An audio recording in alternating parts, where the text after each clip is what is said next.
जय शिवराय भावांनो, स्वागत आहे तुमचं आपल्या चॅनल MM एडिटमध्ये। तर आजचा आपला व्हिडिओ खूपच इंटरेस्टेड झालेला आहे। व्हिडिओला शेवटपर्यंत बघा। तुम्ही जर आपल्या चॅनलवरती नवीन असाल तर चॅनलला सबस्क्राइब करायला अजिबात विसरू नका। चला तर आपण एडिटिंगला सुरुवात करूया। तर भावांनो, तुम्हाला अलाइट मोशनवरती आल्यानंतर आपल्या बिटमार्क प्रोजेक्टवरती क्लिक करायचं आहे। बिटमार्क प्रोजेक्टवरती क्लिक केल्यानंतर प्लसच्या आयकॉनवर क्लिक करायचं आहे। मीडियावरती जायचं आहे। मीडियावरती गेल्यानंतर तुम्हाला एक इमेज सिलेक्ट करायचा आहे। इमेजला शेवटपर्यंत अशा प्रकारे ओढून घ्यायचं आहे। कोपऱ्यामध्ये 3 डॉटवर जायचे, फिल कंपोजिशन एरिया करून टाकायचं आहे। नंतर इमेजला अशा प्रकारे मध्यभागी सेट करून घ्यायचं आहे। इमेजला सेट केल्यानंतर तुम्हाला इथे यायचं। इथे आल्यानंतर याला स्प्लिट मारायचं भावांनो। इमेजला अशा प्रकारे स्प्लिट मारून घ्यायचे। जसं मी स्प्लिट मारतोय तसं स्प्लिट मारून घ्यायचं भावांनो। मला प्रत्येक बीटवरती आपल्याला स्प्लिट मारत घ्यायचं आहे। अशा प्रकारे इथपर्यंत यायचं। परत पुढच्या बीटवरती येऊन इथे स्प्लिट मारून घ्यायचे। अशा प्रकारे आपण स्प्लिट मारून घेतलेले आहे। त्यानंतर परत आपल्याला प्लसच्या आयकॉनवर क्लिक करायचं आहे। मीडियावरती जायचं आहे। मीडियावरती गेल्यानंतर तुम्हाला एक PNG देईन भावांनो। ते PNGला अशा प्रकारे 9 सेकंडपर्यंत ओढून घ्यायचं इथपर्यंत। त्यानंतर तिला इथपर्यंत अशावरती सेट करून घ्यायचं। इथे तिची जी साईज आहे ती अशा प्रकारे कमी करून घ्यायची थोडी। त्यानंतर बॅक यायचं। बॅक आल्यानंतर परत आपल्याला तिथेच आपल्याला थांबायचं भावांनो। त्या बीटवरती प्लसच्या आयकॉनवर क्लिक करून मीडियावरती जायचं आहे। परत एक PNG देईन भावांनो, ती ॲड करायची। तिला पण अशा प्रकारे वरती ओढायचं भावांनो। अशा प्रकारे सेट करून घ्यायचं तिला पण। ते अशा प्रकारे दिसून जाईल भावांनो, तुम्हाला वरती सेट होईल।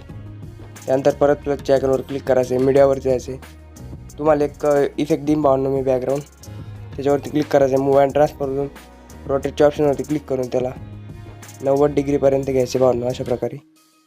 त्यानंतर जी तिसरं ऑप्शन त्याच्यावरती क्लिक करून तिची जी लेंथ आहे भावांनो अशा प्रकारे ती वाढवून घ्यायची आपल्याला। त्यानंतर आपल्याला तिला शेवटच्या बीटपर्यंत आणायचं भावांनो। त्यानंतर त्याचा पुढचा पार्ट आपल्याला कट करायचा आहे। त्यानंतर ब्लेंडिंग अँड ऑपेसिटीवर जाऊन लायटिंग करून त्याला स्क्रीन करून टाकायचं भावांनो। अशा प्रकारे तो दिसून जाईल तुम्हाला। त्यानंतर परत आपल्याला प्लसच्या आयकॉनवर क्लिक करायचं आहे। मीडियावरती जायचं आहे। मीडियावरती गेल्यानंतर तुम्हाला बॉर्डर PNG ॲड करून घ्यायची भावांनो अशा प्रकारे। त्यानंतर आपल्याला आता शेक इफेक्ट लावायचे भावांनो आपल्याला। परत बॅक यायचं आहे। बॅक आल्यानंतर तुम्हाला शेक इफेक्टवरती जायचं आहे। शेक इफेक्टवरती गेल्यानंतर तो पहिला इमेज त्याच्यावरती क्लिक करून इफेक्टवरती जाऊन 3 डॉटवर जायचं आहे। कॉफी इफेक्ट करून घ्यायचं आहे। परत बॅक यायचं आहे। बॅक आल्यानंतर आपल्या बिटमार्क प्रोजेक्टवरती जायचं आहे। त्यानंतर अशा प्रकारे खाली स्क्रोल करायचं आहे। जो पहिला इमेज त्याच्यावरती क्लिक करायचं आहे। इफेक्टवरती जायचं आहे। 3 डॉटवर जाऊन तो इफेक्ट पेस्ट करायचा आहे। परत पुढच्या बीटवर सॉन्गवरती यायचं। एक फोटो सोडून इथे यायचं भावांनो। इथे आल्यानंतर परत एक पेस्ट करून टाकायचं आहे। नंतर परत इथे आल्यानंतर एक पेस्ट करून टाकायचं आहे। अशा प्रकारे इफेक्ट ॲड करून घ्यायचा भावांनो। त्यानंतर बॅक यायचं आहे। परत शेक इफेक्टवर जायचं आहे। आपल्या दुसऱ्या इमेजवरती क्लिक करायचं आहे। इफेक्टवरती जायचं आहे। 3 डॉटवर जाऊन कॉफी इफेक्ट करायचं आहे। परत बॅक यायचं आहे। बॅक आल्यानंतर तुम्हाला आपल्या बिटमार्क प्रोजेक्टवरती जायचं आहे परत। त्यानंतर खाली स्क्रोल करायचं आहे। दुसऱ्या इमेजवरती क्लिक करून इफेक्टवरती जायचं आहे। 3 डॉटवर जाऊन तो इफेक्ट पेस्ट करायचा आहे। अशा प्रकारे परत आपल्याला एक इमेज सोडायचा आहे। दुसऱ्या इमेजवरती चौथ्या इमेजवरती क्लिक करून पेस्ट करायचा आहे।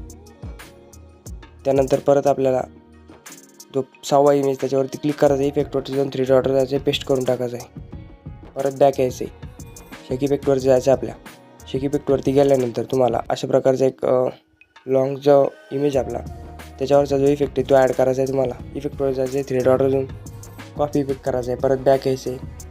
बॅक आल्यानंतर तुम्हाला आपल्या बिटमार्क प्रोजेक्टवरती जायचं आहे। बिटमार्क प्रोजेक्टवरती गेल्यानंतर तो इमेज आपला त्याच्यावरती क्लिक करायचा आहे। इफेक्टवरती जाऊन पेस्ट करून टाकायचा आहे। त्यानंतर परत आपल्याला बॅक यायचं आहे। शेक इफेक्टवरती जायचं आहे। त्यानंतर त्याला जो आपला शेवटचा इमेज त्याच्यावरती क्लिक करायचं आहे। इफेक्टवरती जायचं आहे। 3 डॉटवर जाऊन कॉफी इफेक्ट करून घ्यायचा आहे। परत बॅक यायचं आहे। बिटमार्क प्रोजेक्टवरती जायचं आहे आपल्या। तर आपल्याला शेवटचा जो इमेज त्याच्यावरती क्लिक करून इफेक्टवरती जायचं आहे भावांनो।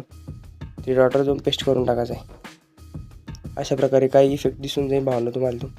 त्यानंतर परत बॅक यायचं आहे। बॅक आल्यानंतर तुम्हाला शेक इफेक्टवरती गेल्यानंतर जो आपली PNG भावांनो तिच्यावरती क्लिक करायचं आहे। इफेक्टवरती जायचं आहे। 3 डॉटवर जाऊन कॉफी इफेक्ट करून घ्यायचा आहे। परत बॅक यायचं आहे। बॅक आल्यानंतर तुम्हाला बिटमार्क प्रोजेक्टवरती जायचं आहे। आपल्या बिटमार्क प्रोजेक्टवरती गेल्यानंतर जे आपण PNG ॲड केलेले आहे भावांनो त्याला हा इफेक्ट अशा प्रकारे इफेक्टवर जाऊन 3 डॉटवर जाऊन पेस्ट करून टाकायचा आहे। परत जी पुढची PNG आहे तिच्यावर पण हा इफेक्ट पेस्ट करून टाकायचा आहे। अशा प्रकारे आपण इमेजला इफेक्ट ॲड केलेले भावांनो। तर आजचा आपला व्हिडिओ इतकाच होता। चला तर भेटूया भावांनो पुढच्या व्हिडिओमध्ये। धन्यवाद।